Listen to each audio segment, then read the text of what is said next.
Al este de Suez, dicen algunos, el control de la providencia termina, el hombre queda entregado al poder de los dioses y demonios de Asia, y la Iglesia de Inglaterra solo ejerce una supervisión ocasional y moderada en el caso de un súbdito británico. Esta teoría justifica algunos de los horrores más innecesarios de la vida en la India, puede hacerse extensible a mi relato. Mi amigo Strickland, de la policía, que sabe más sobre los indígenas de la India de lo que es prudente, puede dar testimonio de la veracidad de los hechos. Dumoise, nuestro doctor, también vio lo que Strickland y yo vimos. Sin embargo, la conclusión que extrae es incorrecta. Él está muerto ahora, murió en circunstancias harto singulares, que han sido descritas en otra parte. Cuando Fleet llegó a la India poseía un algo de dinero y algunas tierras en el Himalaya, cerca de un lugar llamado Dharamsala. Ambas propiedades le fueron legadas por un tío, y, de hecho, vino aquí para explotarlas. Era un hombre alto, pesado, afable e inofensivo. Su conocimiento de los indígenas era, naturalmente, limitado, y se quejaba de las dificultades del lenguaje. Bajó a caballo desde sus posesiones en las montañas para pasar el año nuevo en la estación y se alojó con Strickland. En Nochevieja se celebró una gran cena en el club, y la velada, como es natural, transcurrió convenientemente regada con alcohol. Cuando se reúnen hombres procedentes de los rincones más apartados del imperio, existen razones para que se comporten de una forma un tanto bulliciosa. Había bajado de la frontera un contingente de Kach, Alaifos, hombres que no habían visto 20 rostros blancos durante un año y que estaban acostumbrados a cabalgar 20 millas hasta el fuerte más cercano, a riesgo de regalar el estómago con una bala quiberé en lugar de sus bebidas habituales.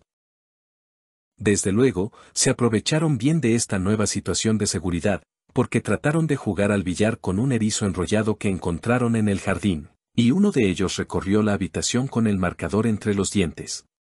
Media docena de plantadores habían llegado del sur y se dedicaban a engatusar al mayor mentiroso de Asia, que intentaba superar todos sus embustes al mismo tiempo. Todo el mundo estaba allí, y allí se dio un estrechamiento de filas general y se hizo recuento de nuestras bajas, en muertos o mutilados, que se habían producido durante el año.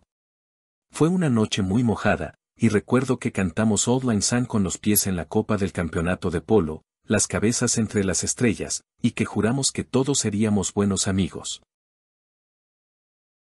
Después, algunos partieron y anexionaron Birmania, otros trataron de abrir brecha en el Sudán y sufrieron un descalabro frente a los fazis en aquella cruel refriega de los alrededores de Suakin. Algunos obtuvieron medallas y estrellas, otros se casaron, lo que no deja de ser una tontería, y otros hicieron cosas peores, mientras el resto de nosotros permanecimos atados a nuestras cadenas y luchamos por conseguir riquezas a fuerza de experiencias insatisfactorias. Fleet comenzó la velada con jerez y bitters, bebió champaña a buen ritmo hasta los postres, que fueron acompañados de un capri seco, sin mezclar, tan fuerte y áspero como el whisky, tomó benedictine con el café, 4 o 5 whiskies con soda para aumentar su tanteo en el billar, cervezas y dados hasta las 2:30, y acabó con brandy añejo. En consecuencia, cuando salió del club, a las 3:30 de la madrugada, bajo una helada, se enfureció con su caballo porque sufría ataques de tos, e intentó subirse a la montura de un salto. El caballo se escapó y se dirigió a los establos, de modo que Strickland y yo formamos una guardia de deshonor para conducirle a casa. El camino atravesaba el bazar, cerca de un pequeño templo consagrado a Hanuman, el dios, mono, que es una divinidad principal, digna de respeto.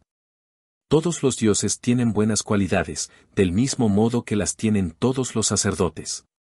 Personalmente le concedo bastante importancia a Hanuman y soy amable con sus adeptos, los grandes monos grises de las montañas. Uno nunca sabe cuándo puede necesitar a un amigo. Había luz en el templo, y al pasar junto a él, escuchamos las voces de unos hombres que entonaban himnos. En un templo indígena los sacerdotes se levantan a cualquier hora de la noche para honrar a su Dios.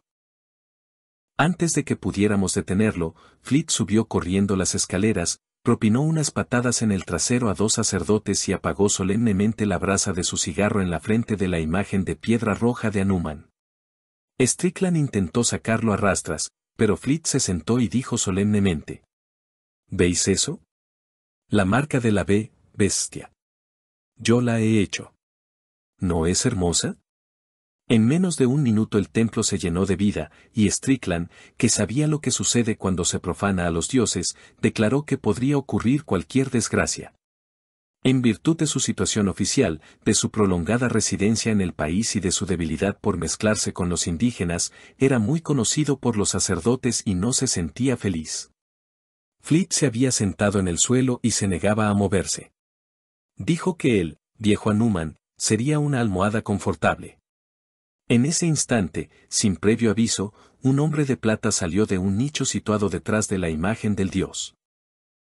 Estaba totalmente desnudo, a pesar del frío cortante, y su cuerpo brillaba como plata escarchada, pues era lo que la Biblia llama, un leproso tan blanco como la nieve. Además, no tenía rostro, pues se trataba de un leproso con muchos años de enfermedad y el mal había corrompido su cuerpo. Strickland y yo nos detuvimos para levantar a Fleet, mientras el templo se llenaba a cada instante con una muchedumbre que parecía surgir de las entrañas de la tierra. Entonces, el hombre de plata se deslizó por debajo de nuestros brazos, produciendo un sonido exactamente igual al maullido de una nutria. Se abrazó al cuerpo de Fleet y le golpeó el pecho con la cabeza sin que nos diera tiempo a arrancarle de sus brazos. Después se retiró a un rincón y se sentó, maullando, mientras la multitud bloqueaba las puertas.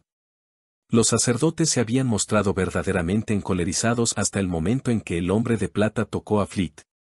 Esta extraña caricia pareció tranquilizarlos. Al cabo de unos minutos, uno de los sacerdotes se acercó a Strickland y le dijo en perfecto inglés: «Llévate a tu amigo. Él ha terminado con Hanuman, pero Hanuman no ha terminado con él». La muchedumbre nos abrió paso y sacamos a Fleet al exterior. Strickland estaba muy enfadado. Decía que podían habernos acuchillado a los tres, y que Fleet debía dar gracias a su buena estrella por haber escapado sano y salvo. Fleet no dio las gracias a nadie. Dijo que quería irse a la cama. Estaba magníficamente borracho. Continuamos nuestro camino. Strickland caminaba silencioso y airado, hasta que Fleet cayó presa de un acceso de estremecimientos y sudores. Dijo que los olores del bazar eran insoportables, y se preguntó por qué demonios autorizaban el establecimiento de esos mataderos tan cerca de las residencias de los ingleses. ¿Es que no sentís el olor de la sangre?, dijo. Por fin conseguimos meterle en la cama, justo en el momento en que despuntaba la aurora, y Strickland me invitó a tomar otro whisky con soda. Mientras bebíamos, me habló de lo sucedido en el templo y admitió que le había dejado completamente desconcertado. Strickland detestaba que le engañaran los indígenas, porque su ocupación en la vida consistía en dominarlos con sus propias armas. No había logrado todavía tal cosa, pero es posible que en 15 o 20 años obtenga algunos pequeños progresos. Podrían habernos destrozado, dijo, en lugar de ponerse a maullar. Me pregunto qué es lo que pretendían. No me gusta nada este asunto. Yo dije que el consejo director del templo entablaría una demanda criminal contra nosotros por insultos a su religión. En el Código Penal indio existe un artículo que contempla precisamente la ofensa cometida por Fleet. Strickland dijo que esperaba y rogaba que lo hicieran así. Antes de salir eché un vistazo al cuarto de Fleet y le vi tumbado sobre el costado derecho, rascándose el pecho izquierdo. Por fin, a las 7 en punto de la mañana, me fui a la cama, frío, deprimido y de mal humor. A la 1 bajé a casa de Strickland para interesarme por el estado de la cabeza de Fleet. Me imaginaba que tendría una resaca espantosa. Su buen humor le había abandonado, pues estaba insultando al cocinero porque no le había servido la chuleta poco hecha. Un hombre capaz de comer carne cruda después de una noche de borrachera es una curiosidad de la naturaleza. Se lo dije a Fleet y él se echó a reír. «Criáis extraños mosquitos en estos parajes», dijo. «Me han devorado vivo, pero solo en una parte». «Déjame echar un vistazo a la picadura», dijo Strickland. «Es posible que haya bajado desde esta mañana». Mientras se preparaban las chuletas, Fleet abrió su camisa y nos enseñó, justamente bajo el pecho izquierdo, una marca, una reproducción perfecta de los rosetones negros, las 5 o 6 manchas irregulares ordenadas en círculo, que se ven en la piel de un leopardo. Strickland la examinó y dijo: «Esta mañana era de color rosa». Ahora se ha vuelto negra. Fleet corrió hacia un espejo. Por Júpiter, dijo. Esto es horrible. ¿Qué es? No pudimos contestarle. En ese momento llegaron las chuletas, sangrientas y jugosas, y Fleet devoró 3 de la manera más repugnante. Masticaba solo con las muelas de la derecha y ladeaba la cabeza sobre el hombro derecho al tiempo que desgarraba la carne. Cuando terminó, se dio cuenta de lo extraño de su conducta, pues dijo a manera de excusa. Creo que no he sentido tanta hambre en mi vida. Después del desayuno, Strickland me dijo. No te vayas. Quédate aquí, quédate esta noche. Como mi casa se encontraba a menos de 3 millas de la de Strickland, esta petición me parecía absurda. Pero Strickland insistió, y se disponía a decirme algo, cuando Fleet nos interrumpió declarando con aire avergonzado que se sentía hambriento otra vez. Strickland envió un hombre a mi casa para que me trajeran la ropa de cama y un caballo, y bajamos los 3 a los establos para matar el tiempo. El hombre que siente debilidad por los caballos jamás se cansa de contemplarlos, y cuando 2 hombres que comparten esta debilidad están dispuestos a matar el tiempo de esta manera, intercambiarán a buen seguro una importante cantidad de conocimientos y mentiras. Había 5 caballos en los establos, y jamás olvidaré la escena que se produjo cuando los examinarlos. Se habían vuelto locos. Se encabritaron y relincharon, y estuvieron a punto de romper las cercas, sudaban, temblaban, echaban espumarajos por la boca y parecían enloquecidos de terror. Los caballos de Strickland le conocían tan bien como sus perros, lo que hacía el suceso aún más extraño. Salimos del establo por miedo de que los animales se precipitaran sobre nosotros en su pánico. Entonces Strickland volvió sobre sus pasos y me llamó. Los caballos estaban asustados todavía, pero nos dieron muestras de cariño y nos permitieron acariciarles, e incluso apoyaron sus cabezas sobre nuestros pechos. No tienen miedo de nosotros, dijo Strickland. ¿Sabes? Daría la paga de 3 meses porque Outright pudiera hablar en este momento. Pero Outright permanecía mudo, y se contentaba con arrimarse amorosamente a su amo y resoplar por el hocico, como suelen hacer los caballos cuando quieren decir algo. Fleet vino hacia nosotros mientras estábamos en las caballerizas, y en cuanto le vieron los caballos, el estallido de terror se repitió con renovadas fuerzas. Todo lo que pudimos hacer fue escapar de allí sin recibir ninguna cos. Strickland dijo. No parece que te aprecien demasiado, Fleet. Tonterías, dijo Fleet. Mi yegua me seguirá como un perro. Se dirigió hacia ella, que ocupaba una cuadra separada, pero en el momento en que descorrió la tranca de la cerca, la yegua saltó sobre él, le derribó y salió al galope por el jardín. Yo me eché a reír, pero Strickland no lo encontraba nada divertido. Se llevó los dedos al bigote y tiró de él con tanta fuerza que estuvo a punto de arrancárselo. Fleet, en lugar de salir corriendo detrás de su propiedad, bostezó y dijo que tenía sueño. Después fue a la casa para acostarse, una estúpida manera de pasar el día de Año Nuevo. Strickland se sentó a mi lado en los establos y me preguntó si había advertido algo extraño en los modales de Fleet. Le contesté que comía como una bestia, pero que este hecho podía ser una consecuencia de su vida solitaria en las montañas, apartado de una sociedad tan refinada y superior como la nuestra, por poner un ejemplo. Strickland seguía sin encontrarlo divertido. No creo que me escuchara siquiera, porque su siguiente frase aludía a la marca sobre el pecho de Fleet, y afirmó que podía haber sido causada por moscas vesicantes, a menos que fuera una marca de nacimiento que se hiciera visible ahora por primera vez. Estuvimos de acuerdo en que no era agradable a la vista, y Strickland aprovechó la ocasión para decirme que yo era un ingenuo. No puedo explicarte lo que pienso en este momento, dijo. Porque me tomarías por loco, pero es necesario que te quedes conmigo unos días, si es posible. Necesito tu ayuda para vigilar a Fleet, pero no me digas lo que piensas hasta que haya llegado a una conclusión. Pero tengo que cenar fuera esta noche, dije. Yo también, dijo Strickland, y Fleet. A menos que haya cambiado de opinión. Salimos a dar un paseo por el jardín, fumando, pero sin decir nada hasta que terminamos nuestras pipas. Después fuimos a despertar a Fleet. Estaba ya levantado y se paseaba nervioso por la habitación. Quiero más chuletas, dijo. ¿Puedo conseguirlas? Nos reímos y dijimos. Ve a cambiarte. Los caballos estarán preparados en 1 minuto. Muy bien, dijo Fleet. Iré cuando me hayan servido las chuletas, poco hechas, si es posible. Parecía decirlo serio. Eran las 4 en punto y habíamos desayunado a la 1. Durante un buen rato reclamó aquellas chuletas poco hechas. Después se puso las ropas de montar a caballo y salió a la terraza. Su yegua no le dejó acercarse. Los 3 animales se mostraban intratables y finalmente Fleet dijo que se quedaría en casa y que pediría algo de comer. Strickland y yo salimos a montar a caballo, confusos. Al pasar por el templo de Hanuman, el hombre de plata salió y maulló a nuestras espaldas. No es uno de los sacerdotes regulares del templo, dijo Strickland. Creo que me gustaría ponerle las manos encima. No hubo saltos en nuestra galopada por el hipódromo aquella tarde. Los caballos estaban cansados y se movían como si hubieran participado en una carrera.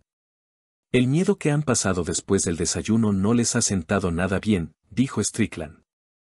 Ese fue el único comentario que hizo durante el resto del paseo. 1 o 2 veces, creo, juró para sus adentros, pero eso no cuenta. Regresamos a las 7. Había anochecido ya y no se veía ninguna luz en el bungalow.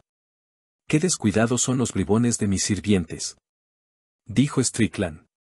Mi caballo se espantó con algo que había en el paseo de coches, y, de pronto, Fleet apareció bajo su hocico.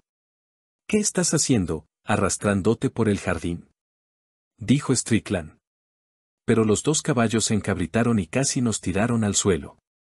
Desmontamos en los establos y regresamos con Fleet, que se encontraba a 4 patas bajo los arbustos. «¿Qué demonios te pasa?», dijo Strickland. «Nada, nada en absoluto», dijo Fleet, muy deprisa y con voz apagada. «He estado practicando jardinería, estudiando botánica, ¿sabéis? El olor de la tierra es delicioso. Creo que voy a dar un paseo, un largo paseo, toda la noche». Me di cuenta entonces de que había algo demasiado extraño en todo esto y le dije a Strickland. «No cenaré fuera esta noche». «Dios te bendiga», dijo Strickland. «Vamos, Fleet, levántate.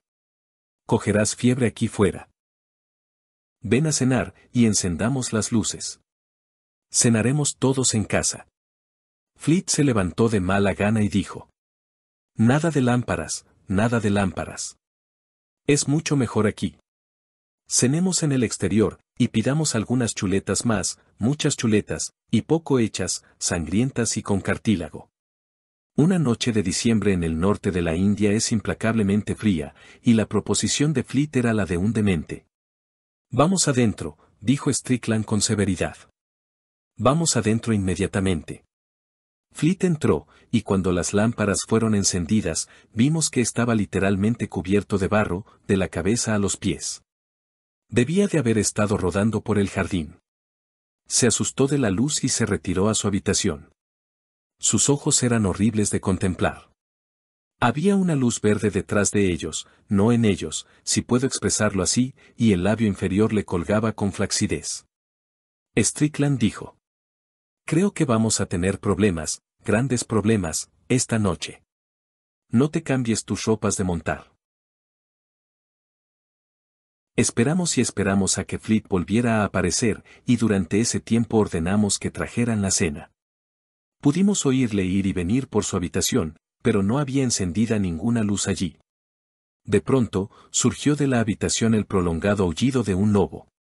La gente escribe y habla a la ligera de sangre que se hiela y de cabellos erizados, y otras cosas del mismo tipo. Ambas sensaciones son demasiado horribles para tratarlas con frivolidad. Mi corazón dejó de latir, como si hubiera sido traspasado por un cuchillo, y Strickland se puso tan blanco como el mantel. El aullido se repitió y, a lo lejos, a través de los campos, otro aullido le respondió. Esto alcanzó la cima del horror. Strickland se precipitó en el cuarto de Fleet. Yo le seguí, entonces vimos a Fleet a punto de saltar por la ventana. Producía sonidos bestiales desde el fondo de la garganta. Era incapaz de respondernos cuando le gritamos. Escupía. Apenas recuerdo lo que sucedió a continuación, pero creo que Strickland debió de aturdirle con el sacabotas, de lo contrario, no habría sido capaz de sentarme sobre su pecho. Fleet no podía hablar, tan solo gruñía, y sus gruñidos eran los de un lobo, no los de un hombre.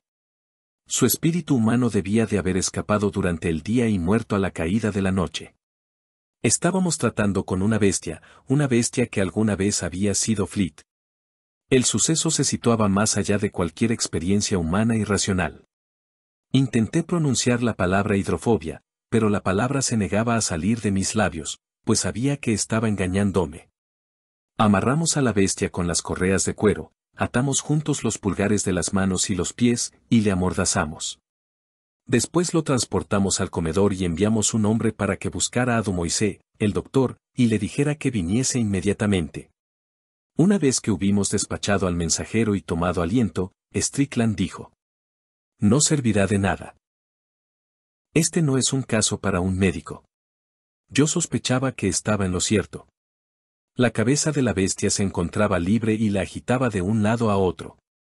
Si una persona hubiera entrado a la habitación en ese momento, podría haber creído que estábamos curando una piel de lobo. Ese era el detalle más repugnante de todos. Strickland se sentó con la barbilla apoyada en el puño, contemplando cómo se retorcía la bestia en el suelo, pero sin decir nada. La camisa había sido desgarrada en la refriega y ahora aparecía la marca negra en forma de roseta en el pecho izquierdo. Sobresalía como una ampolla. En el silencio de la espera escuchamos algo, en el exterior, que maullaba como una nutria hembra.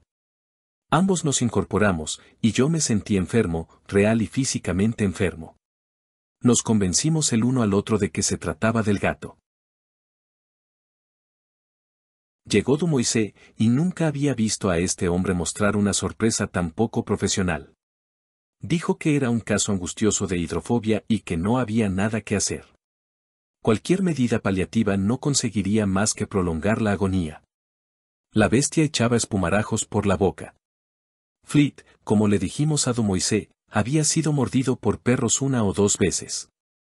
Cualquier hombre que posea media docena de terriers debe esperar un mordisco un día u otro.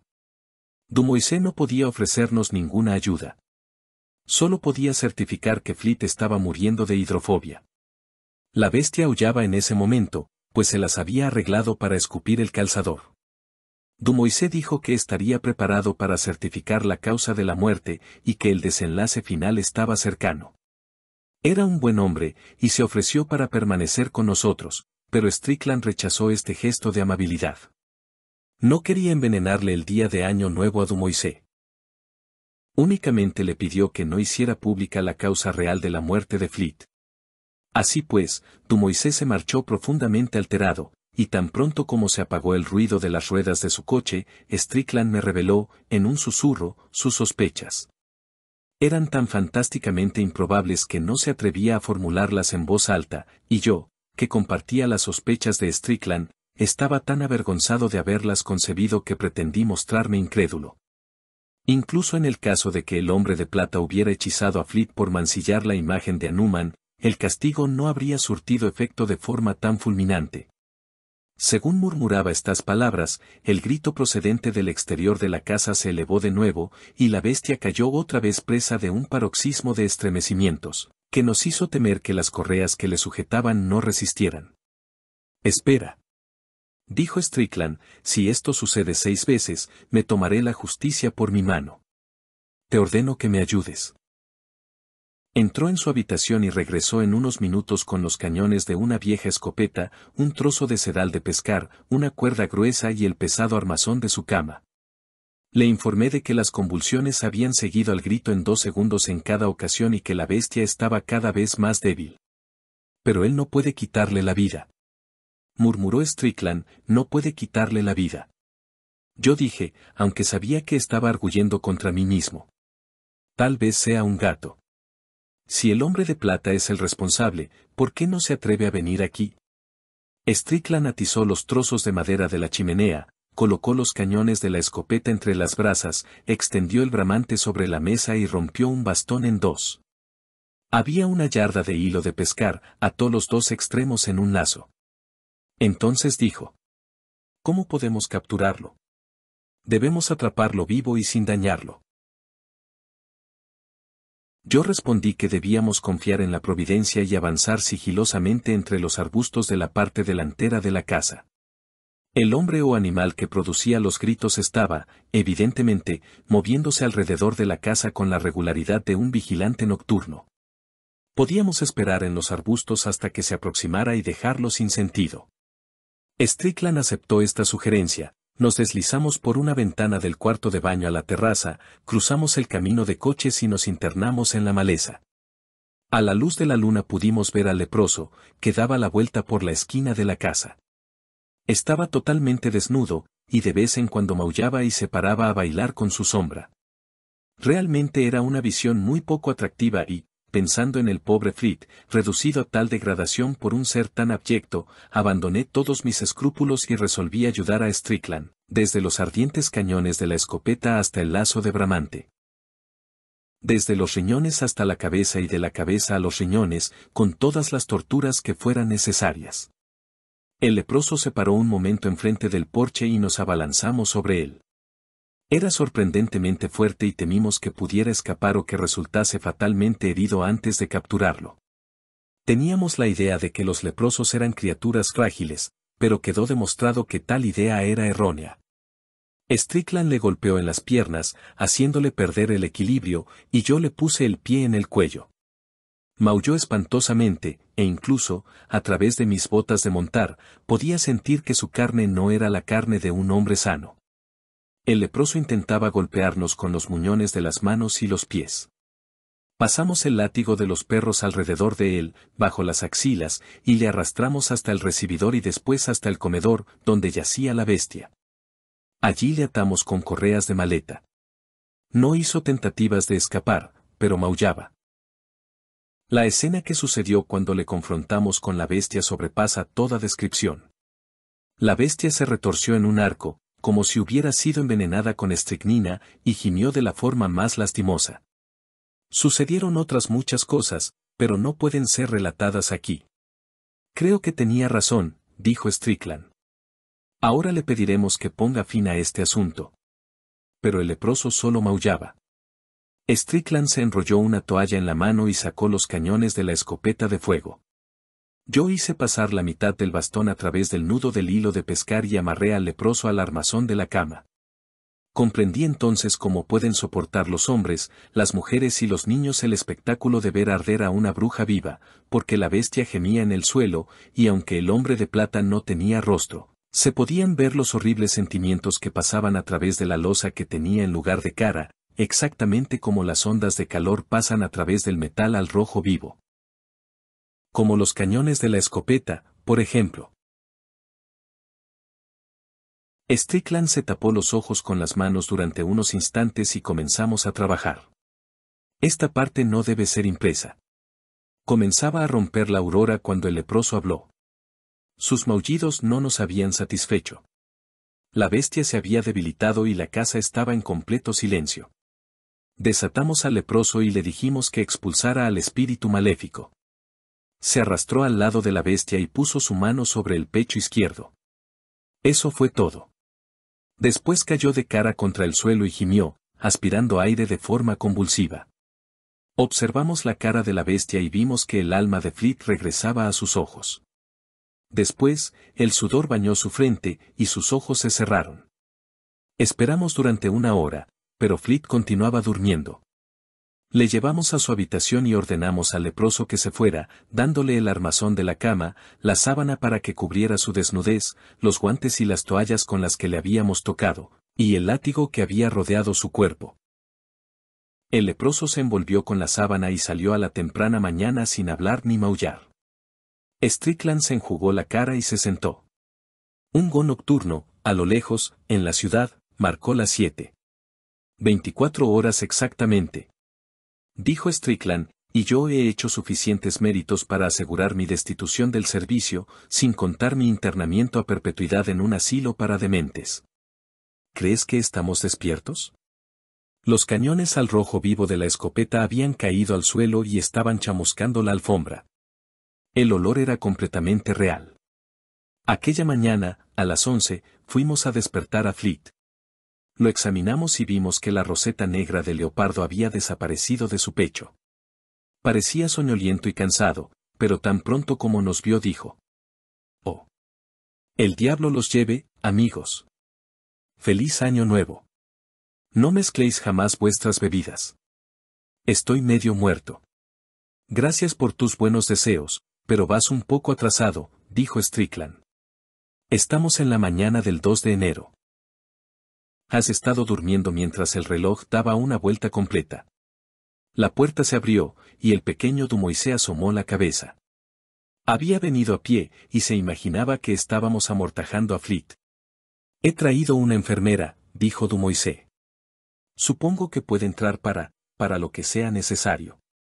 «Claro que sí», dijo Fleet, con alegría. «Tráenos a tus enfermeras».